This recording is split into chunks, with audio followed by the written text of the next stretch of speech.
Ele tá falando alguma coisa. Oi, Sr. Sandy. Pela sua casa, vejo que são pessoas honestas como nós. De elite. Deixa eu apresentar a gente. Somos um grupo jovem. De gente muito educada. Homens e mulheres.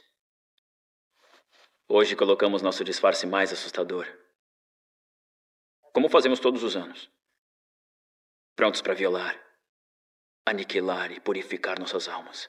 Mas aconteceu uma coisa. Nosso querido alvo escapou e vários dos seus queridos vizinhos nos disseram que vocês, os Sandins, por algum motivo ofereceram abrigo para ele. Não forcem a gente a machucar vocês. Nós não queremos matar um dos nossos. A gente só quer se purificar e vai ser lindo.